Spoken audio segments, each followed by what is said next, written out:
नमस्कार मंडळी, माझं नाव आहे श्रवण आणि येस, थिएटरबद्दल गप्पा मारायच्या असतील किंवा थिएटर कलाकारांच्या एकदम इंटरेस्टिंग गोष्टी जाणून घ्यायच्या असतील तर ते सगळे इथे होणार आहेत. कारण मी आज आहे इथे NCPA मध्ये, जिथे होतोय प्रतिबिंब मराठी नाट्योत्सव. Do you want to see the magic?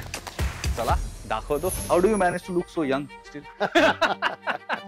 नाटकाची अशी एक आठवण नसते, अनेक अशा आठवणींचं कोलाज असतं. मला पहिलं माझं नाटक होतं, पहिली एकांकिका, पहिलं माझं स्टेज परफॉर्मन्स, तेव्हा मी ब्लॅक झालो. त्याच्यानंतर मी आजपर्यंत झालो नाही. थिएटर मी फक्त स्वतःपुरतं करतो. It is just my jealousy, it is my love. इकडे तिकडे लोळून लोळून पाटावरती घोळून घोळून घाम गाळून तुमच्यासाठी गोष्ट घेऊन आलो. बोला, गोष्ट घ्या. All time favourite theatre directors. माणूस आता काम करत नाही.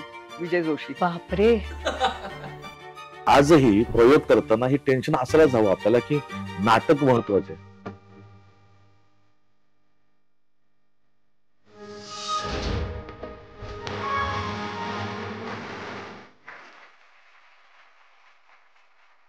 नमस्कार मंडळी, माझं नाव आहे श्रवण आणि येस, तुम्ही पाहतात थिएटर टील्स बाय झी थिएटर. आणि आज आपण इथे आहोत NCPA मध्ये, जिथे होतोय प्रतिबिंब मराठी नाट्य उत्सव. छान छान प्रयोग होत आहेत, छान छान इथे एक मस्त प्लेस होतात, एकदम वाईबच वेगळी आहे. आणि आता इथे गोलकोंडा डायमंड्सची अख्खी स्टारकास्ट आपल्या सोबत आहे. How are you guys? कसे आहात तुम्ही दोघं? मस्त मस्त. म्हणजे आता प्ले करून आला आहात आणि दमला नाही आहात कुठे, असं वाटत नाही? नाही, अजून एनर्जी आली. ती फिलिंगच वेगळी असते. हो, आफ्टर. लगेच आपलं नाव सांगूया कॅमेरामध्ये पटकन. मोहिका गद्रे. माझं ओंकार सातपुते. सुपर यार. आत्ताच मी ऑफकोर्स तुमच्या बाकीच्या स्टारकास्ट बद्दल पण गप्पा मारल्या आहेत आणि त्यांनाही मी विचारलं, तर तुम्हालाही हेच विचारतो की ऑफकोर्स प्लेचा विषय जरा वेगळा आहे आणि प्ले करण्याची प्रोसेस ही वेगळीच असते. For every actor is like the first step. कसं वाटलं म्हणजे या स्टेप मध्ये आणि या जर्नी मध्ये तुम्ही कसे रमला होता? म्हणजे ऍक्च्युली हे आम्ही सगळे कॉलेजचेच मित्र आहोत, म्हणून तर असं काय वेगळं दडपण नव्हतं किंवा असं. खरं तर सगळी प्रोसेस ऍक्च्युली मजा मस्ती करतच पार पडली. म्हणजे फक्त तालीम होती, त्या टायमात सिरियसनेस असायचा, त्यावेळेत तालीम असायची. बाकीच्या वेळेत छान चिल आउट, मजा मस्ती करत करत प्रत्येक जण प्रत्येकाला सांभाळून घेत, असं प्रत्येकाला सांगत, म्हणजे एक दुसऱ्याला काय म्हणू सपोर्ट करत करत ही प्रोसेस झाली. तुमच्या कॅरेक्टर्स बद्दल सांगा ना, तुम्ही एक्झॅक्टली काय कॅरेक्टर? मी इथे 2 कॅरेक्टर्स प्ले करते. मी डान्स केलाय म्हणजे या प्ले मध्ये. पहिलं म्हणजे एक पोल डान्सर आहे. She is trying to you know woo the people, but ते होत नाहीये, ते त्यांच्या विचारात मग्न आहे.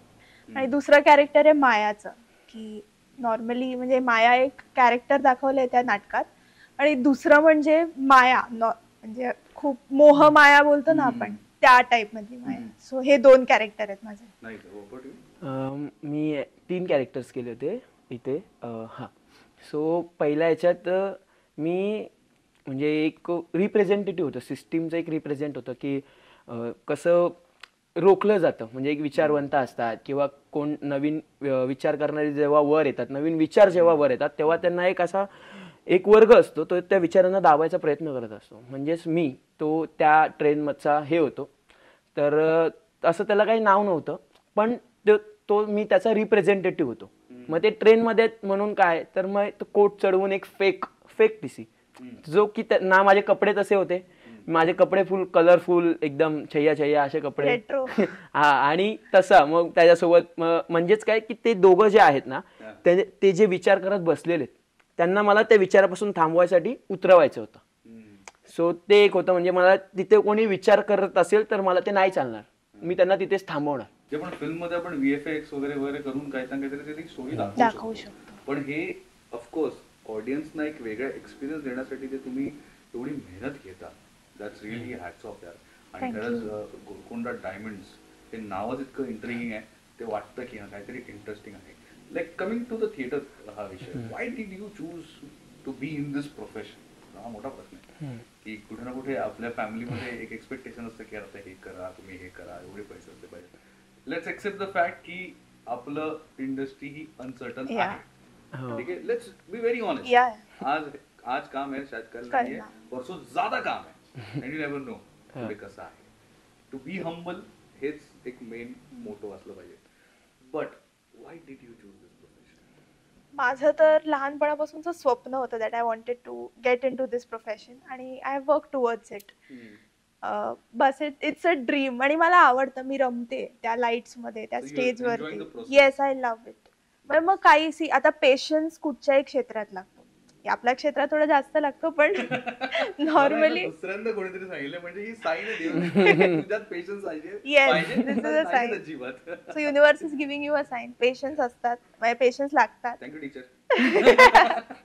बट हा पेशन्स कुठच्याही क्षेत्रात लागतात आणि पर्सिव्हरन्स पण लागतो. पण शेवटी जे स्वप्न आहे, जे पॅशन आहे, ते प्रोफेशनला कन्वर्ट करायचंय मला. म्हणजे that's the reason I am here. जर आज थिएटर नसेल आयुष्यात तर काय केलं? डान्स केला. मी नाही, मी हे क्षेत्र सोडून मी काहीच मी विचारच नाही करू शकत. हा स्टेज सोडून कधीच नाही. मला ऍक्च्युली म्हणजे मला थोडासा घरी म्हणजे माझ्या आजीच्या माहेरचं वगैरे तिथे जरा वारकरी किंवा असं सगळं हे आहे. तर मी लहानपणी वगैरे भारुडात कल्चर आहे. तर मी लाईक 5-1 वर्षापासून मी भारुडात वगैरे काम करायचो. त्याच्यानंतर शाळेत काय ऍक्टिव्हिटीज या संदर्भात जितक्या ऍक्टिव्हिटीज व्हायच्या ना, तर त्या सगळ्यामध्ये माझं पार्टिसिपेशन असायचं. 10वीला स्वतः पण एक लिहिलं, बसवलं, असं काही ना काही करायचो. पण मग मध्ये मला स्पोर्ट्सचा इंटरेस्ट आला. तर मग काही 4 वर्ष मी कबड्डी खेळलो डिस्ट्रिक्टला. मग इंजुरी झाली.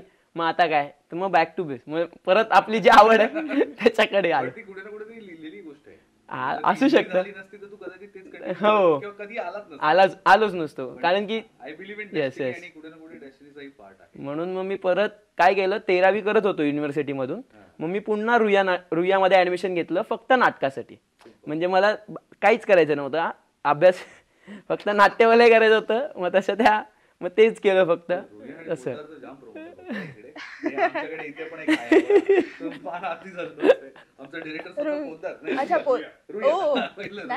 कारण मग ते फिकर नव्हती. मग नापास झालो, चाललं मला. 13वीच होतं असं.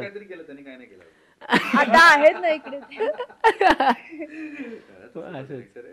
हो. बट यार थँक्स अ लॉट. म्हणजे तुमचा मी जास्त वेळ नाही घेते. आय नो तुम्हाला पुढे काही ना काहीतरी काम आहेत आता. आणि बरं वाटलं तुमच्याशी गप्पा मारून. असे छान फील करत राहा. आणि ऑफकोर्स मला बघायचंय. आय विश मी आता बघितला असता. पण नेक्स्ट टाइम जेव्हाही होईल प्लीज मला सांगा. मला एक मेसेज करा, मी नक्की आहे. Okay, thank you. Thanks a lot. Thank you so much. Thank you.